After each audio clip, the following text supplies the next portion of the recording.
Revolve করা মানে কি? কর্নেল ওলি বলছে যে আমি প্রথম হচ্ছে রিভলভ করছি, জনসভায় বললেন। রিভলভটা স্বাধীনতা ঘোষণা এক। একজন বলছিল স্বাধীনতা মানে শেখ মুজিব, এখন আপনারা নতুন আর এক ইয়া নিয়ে আসছেন, দুদিন পর শুনতে হবে স্বাধীনতা মানে আর একজন।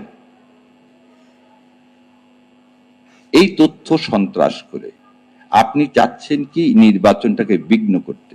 এবং কেন আমার মা বোনকে আপনি আক্রমণ করতে চাচ্ছেন? কেন আক্রমণ করতে চাচ্ছেন?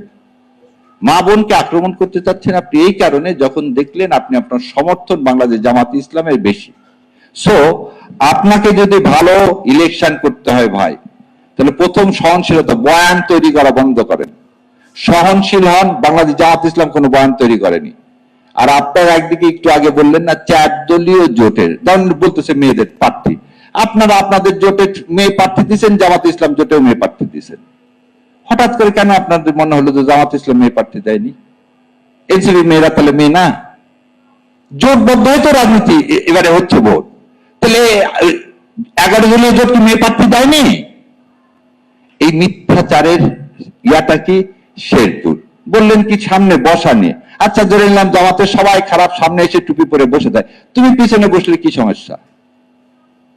তোমাকে ফজরের নামাজ পড়তে মানা করছে কে? ফজরের নামাজ পড়ে আসনি কেন? ও আমি ফজরের নামাজ পড়ে আসবো, এটা আমার অপরাধ। আমি ঘুম থেকে উঠবো 12টার সময়, তারপরে আমি আসবো ওখানে, আর আমার জন্য জায়গা ছেড়ে দিতে হবে। কিছু কিছু মসজিদে দেখতাম যায় নামাজ ফেলে দেওয়া থাকে। আমি একদিন যায় নামাজ ফেলে দিছিলাম। দয়া করে আল্লাহর ঘর দখল করেন না। কখন উনি আসবেন সেদিন আগের থেকে ওখানে জায়গা দখল করা হচ্ছে এসির মধ্যে। তো দয়া করে এই দখলের কাজগুলো বন্ধ করেন। আর এই দখলের কাজ যতক্ষণ করবেন ততক্ষণ কি করবো? আমরা প্রতিবাদ করব, চিৎকার করবো। এই দখলের কাজ ইন্ডিয়া করে যাচ্ছে আমার দেশটাকে দখল করার জন্য। এই দখল করতে দিব না। সো আপনাদেরকে এর চেয়ে আর বেশি কিছু বলার কিছু নাই। প্রথম জিনিসই বলে দিলাম, আমি আর আমার আমিরে জামাত নিয়ে যে ফিশিং লিগ নিয়ে কথা, এইগুলো কারা করছে, কে করছে, এই জাতি জানে। এই নোংরামো করে আর যাই হোক নির্বাচনে ভালো করতে পারবেন না। আর বারবার বলে দিছি, নির্বাচনের না, সবকিছু ফয়সালা আল্লাহর হাতে। আমাকে কাজ করতে হবে। আর জান্নাতে কি যেতে চায় না জানি না, টিকিট বিক্রি হচ্ছে আমি জানি না, আমার পকেটে এখনো নাই, কেউ থাকলে দিয়ে দেবেন, কিন্তু আমি জান্নাতে যেতে চাই।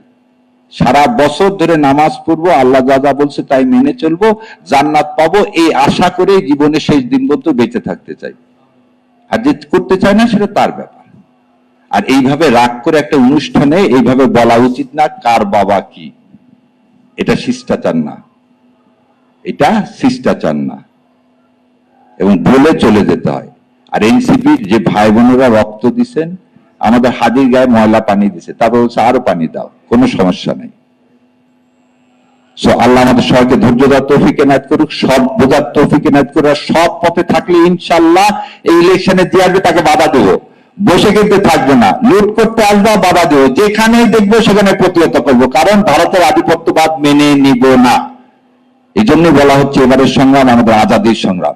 এই নির্বাচন হচ্ছে আজাদি, এই হা ভোটটা হচ্ছে আজাদি, না মানে গোলামি। আপনি আজাদি চান না গোলামি চান? আমরা আজাদির পক্ষে।